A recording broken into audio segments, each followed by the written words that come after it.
प्यारे बच्चों, कैसे हैं आप सब? आशा करती हूँ आप सब अच्छे होंगे, स्वस्थ होंगे। स्वागत है आपका इस कक्षा में। आइए आज हम पढ़ते हैं हिंदी का पाठ 8 साहसी बालिक। तो एक कहानी है एक बच्ची स्वाति जो जिसने बहुत ही साहस और हिम्मत के साथ अपनी साहसिकता का परिचय दिया और अपनी जान हम हैं चाहे आप है, अगर हम किसी पर कोई मुसीबत आ जाए अपनी जान जोखिम में डालकर दूसरे की मदद करना ये बहुत ही साहसी कार्य होता है। और अगर हम इस लायक हैं, हम इतने शक्तिशाली हैं और हम इतना बुद्धिमान हैं कि हम दूसरे की मदद कर सकते हैं, तो हमें ज़रूर ये काम करना चाहिए, है ना? और मदद पड़ने पर अगर हम एक दूसरे के साथ खड़े रहें तो ये बहुत ही अच्छा व्यवहार है। और मुसीबत के समय जो है किसी के काम आना ही एक अच्छे इंसान की पहचान होती है। तो आइए पढ़ते हैं ये पाठ कि स्वाति ने कैसे हिम्मत से काम लिया। अपनी जान को जोखिम में डालकर औरों की मदद करना साहस का काम है। हमें जरूरत पड़ने पर एक दूसरे के साथ खड़े रहना चाहिए।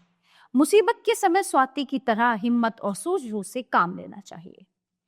पाठशाला में एक नई बालिका ने प्रवेश लिया, यानी कि एडमिशन लिया। एक बच्ची ने कक्षा में अध्यापिका ने कक्षा में उसका परिचय कराया। ये स्वाति है, अब इसी कक्षा में पढ़ेगी। फिर वे स्वाति से बोली कि स्वाति, तुम्हें इस कक्षा की लड़कियों से पता चल जाएगा कि वे कौन कौन से पाठ पढ़ चुकी हैं। तुम इनकी सहायता से उन पाठों को तैयार। स्वाति सुंदर थी, वो चुप चुप सी रहती थी। उसकी कक्षा की लड़कियां उससे मित्रता करना चाहती थी। होता है ना, जब विद्यालय में होते हैं तो कोई कक्षा में नया बच्चा आए तो उससे मन करता है बोलने का, है ना, दोस्ती करने का, कि ये हमारे साथ बैठे। तो यही उन लड़कियों के मन में चल रहा था, परंतु वो उनसे दूर दूर ही रहती। तो लड़कियों को लगा कि स्वाति बहुत घमंडी है। कई बार ऐसा लगता है कि जब हम ज्यादा बात करना पसंद नहीं करते, ज्यादा बोलचाल की हमें आदत नहीं होती, तो सामने वाला या आस पड़ोस वाले हमें घमंडी समझने लगते हैं। और यही स्वाति के साथ हो रहा था। तो उन्हें लगा कि स्वाति बहुत घमंडी है, अतः उन्होंने उसकी ओर ध्यान देना छोड़ दिया। एक दिन पाठशाला में बच्चों को पिकनिक पर ले जाने का निश्चय किया। स्थान एक झील को चुना। झील का वातावरण बहुत आकर्षक था। पहाड़ी स्थान और फूलों की भरमार इस स्थल यानी इस जगह की सुंदरता में चार चांद लगा रहे थे। अन्य लड़कियों ने सोचा कि स्वाति पिकनिक पर नहीं जाएगी, परंतु पिकनिक के दिन स्वाति ही सबसे पहले विद्यालय के दरवाजे पर खड़ी थी। सभी लड़कियां और अध्यापिकाएं बस में बैठकर पिकनिक स्थल पर पहुंच गई और एक अच्छा स्थान देखकर अध्यापिका ने दरियां बिछवा दी। कुछ लड़कियां वहां बैठकर हंसी मजाक करने लगी और कुछ लड़कियां वहां से आसपास की जगह के लिए घूमने के लिए निकल गई। स्वाति आज भी अपनी सहपाठियों से अलग अकेली घूम रही थी। वो एक फूल के पौधे के पास बैठ गई। अचानक धप की आवाज हुई और एक चीख गूंज उठी। स्वाति उठकर तेजी से आवाज की ओर दौड़ी। झील के किनारे उसे एक लाल कपड़ा दिखाई दिया। वह उधर ही दौड़ने लगी। झील के पास पहुंचते ही उसे बचाओ बचाओ की आवाज सुनाई दी। उसने देखा कि उसकी कक्षा की एक लड़की नीरू झील में गिर पड़ी है।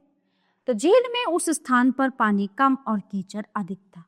वो भाग वहां पर दलदल बना हुआ था, जहां पे मिट्टी ज्यादा होती है, कीचड़ होता है, तो उस स्थान को हम दलदल कहते हैं। वहां पहुंचकर स्वाति ने नीरू से कहा, नीरू घबराओ मत, मैं अभी किसी और को बुला लाती हूं। परंतु नीरू हाथ पांव पटक रही थी। स्वाति ने एक क्षण सोचा। उसने अपने थैले से चाकू निकाला और पास की बेल काटने लगी। उसने उस कटी बेल को नीरू की ओर फेंका। स्वाति चिल्लाई कि इसे दोनों हाथों से कसकर पकड़। उस बेल को उसने कहा पानी में डाल के कि इसको दोनों हाथों से कसकर पकड़। नीरू ने बेल पकड़ ली। स्वाति उसे अपनी ओर खींचने लगी। इस काम में स्वाति के हाथ जगह जगह से कटने लगे, परंतु उसने हिम्मत नहीं किया। वो नीरू को अपनी ओर खींचती रही। बीच बीच में वो बचाओ बचाओ भी चिल्लाती रही। उसके बचाओ बचाओ की आवाज सुनकर अध्यापिका और अन्य लड़कियां भी वहां पहुंच गईं। चौकीदार भी आ गया। उन्होंने स्वाति के हाथों से बेल ले ली और वे नीरू को अपनी ओर खींचने लगे। नीरू घिसटती हुई सूखी जमीन पर आ गई। तब तक स्वाति पसीने से तरबतर हो चुकी थी। वो निढाल होकर जमीन पर गिर पड़ी, क्योंकि वो बहुत थक गई थी उसको खींचते हुए नीरू को। अध्यापिका ने स्वाति के मुंह पर पानी के छींटे मारे।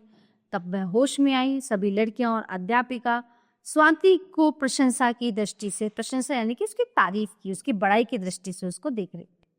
अध्यापिका ने स्वाति को शाबाशी दी। नीरू ने स्वाति को धन्यवाद देते हुए कहा, आज तुम न होती तो मैं अपने प्राणों से हाथ धो बैठती। हम तो तुम्हें घमंडी समझती थी, पर तुम तो सच्ची मित्र निकली। स्वाति ने शर्माते हुए कहा, नहीं ऐसी बात नहीं है, मुझे किसी से बात करने में संकोच होता है। तभी एक लड़की बोल गई, तब तो हम तुम्हें शर्मीली कहाँ करेंगी। सभी लड़कियां ठहाका मारकर हंस पड़ी। तो इस कहानी से हमें ये शिक्षा मिलती है कि हमें जब जहाँ जिसको जरूरत पड़े हमें मदद के लिए हमेशा आगे आना चाहिए, है ना। और किसी भी मुसीबत में पड़े हुए व्यक्ति की हमें मदद अवश्य करनी चाहिए। प्यारे बच्चों, ये पाठ यहीं पे समाप्त होता है। आशा करती हूँ आपको अच्छे से समझ आया होगा।